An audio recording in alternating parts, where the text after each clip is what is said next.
Plastic, I love plastic. As a packaging it truly is the best.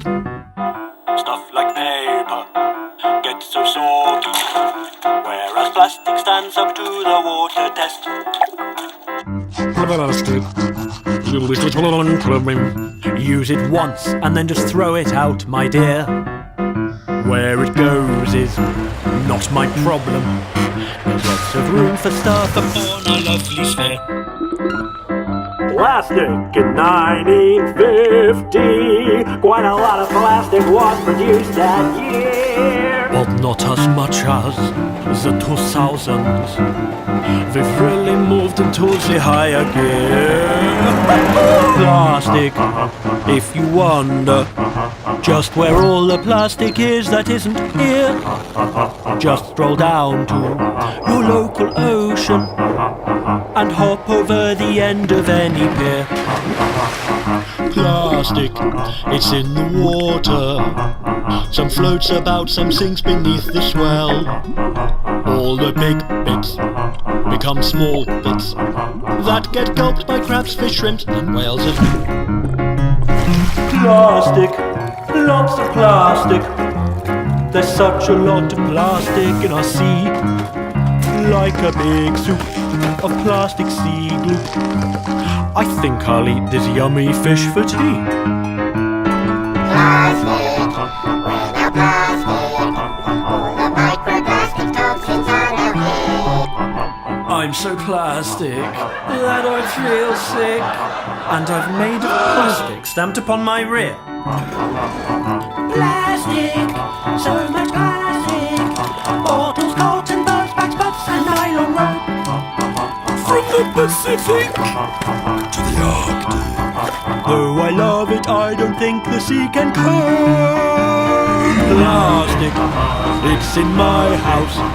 It's in yours and his and hers and ours and theirs. Plastic, it's our plastic. The problem is that no one I know cares. Plastic, plastic, plastic. What are plastics? Why do humans love this material, and how does its abundance affect the environment? These and more questions will be answered in our video all about plastics. Plastic is a polymeric material whose molecules are very large, often resembling long chains made of a seemingly endless series of interconnected links. Humans love plastics for its versatility, durability, low manufacturing cost, and high availability. This explains its overwhelming abundance in human society. However, these supermaterials eventually leak to the natural environment with detrimental effects. According to studies, world plastic production grew from some 1.5 million tons in 1950 to an estimated 275 million tons in 2010. Some 4 million to 12 million tons is discarded into the oceans annually by countries with ocean coastlines. And because plastics last very long in the environment, with a natural decay rate of up to 1,000 years, it accumulates very fast in the ocean. This alone kills over 1 million marine animals annually.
Oceans cover around 70% of the Earth's surface. With oceans making up such a large part of our home, why are we treating them like a trash bin?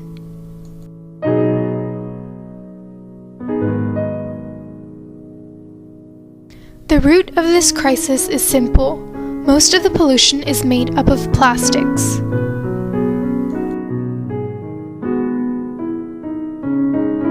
Plastic is all around us. Think about all the grocery bags, food containers, and water bottles you use in your lifetime. Around the world, more than 1 million plastic bags are used every minute, and we currently only recover 5 to 10% of the plastics we produce.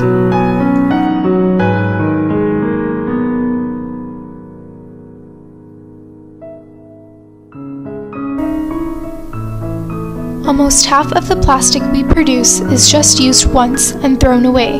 But what if I told you that there is no away? The qualities that make plastic a durable product to use are the very qualities that make it a disastrous environmental threat. Plastics do not biodegrade. This means that almost every piece of plastic that was ever made still exists in some shape or form.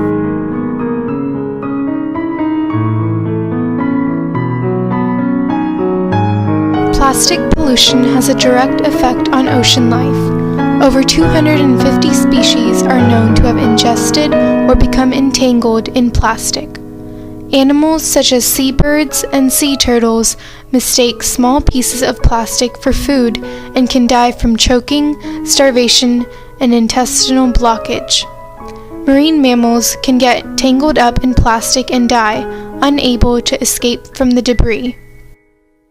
Plastic has been found in all major oceans, not just near areas where people live.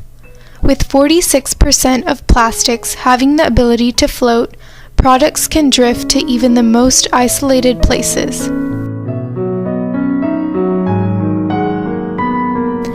Much of the drifting plastic is concentrated in the ocean gyres.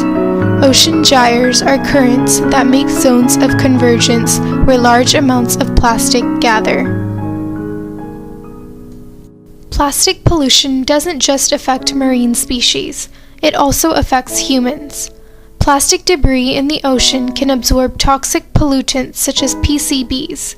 When animals eat these plastics, the toxins are absorbed and passed higher and higher into the food chain. When people consume these animals, the toxic chemicals can be introduced into their own system. Plastic pollution also affects the economy, costing millions of dollars in beach cleanup, tourism losses, and damage to coastal industries.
It was lying there, resting.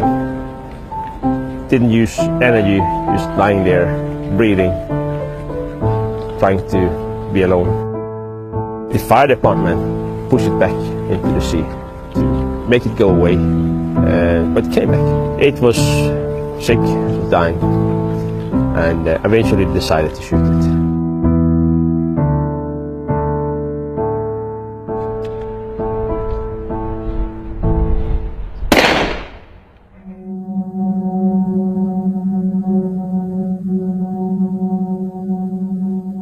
As soon as we were able to see what was inside, we were all shocked. It was more looking like a garbage bag, just masses and massive of plastic bags twisted into each other and forming like one big lump of plastic. To be honest, I thought, holy, this is a whale full of plastic. It was just one bag after the other. Handfuls of plastic. Over 30 pieces, and felt like it's endless, really. Complete shopping bags and wrappers and food bags. That's when it hit us.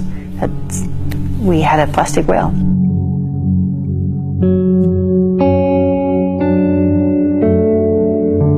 Here you have a bag, That's a shopping bag. A shopping bag. There is a long, very long sheet of plastic. Here you see some letters, cheese and onion, 6-pack. Copyright 2015. And ironically, there's a recycling symbol. Yeah.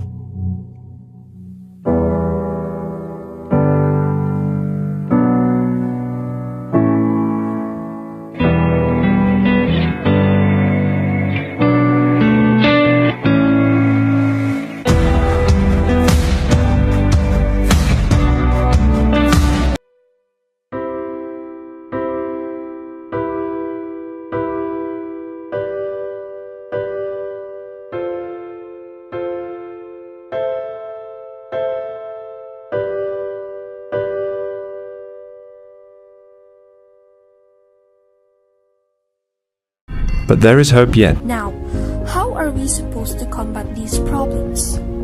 Well, it is simple. It starts with you. One way to lessen the trash in the environment is to put the trash in their proper containers. Second, we can use alternatives or reuse old plastics that we have. Third, always remember and practice the 3 R's: reduce, reuse, and recycle. And lastly, we can use alternatives to plastics so we can lessen our plastic wastes.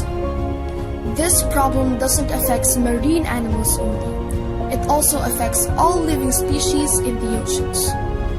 This dilemma is not the responsibility of any government or groups of people. It is a planet-wide effort. So let's take our feet and do actions to save the oceans.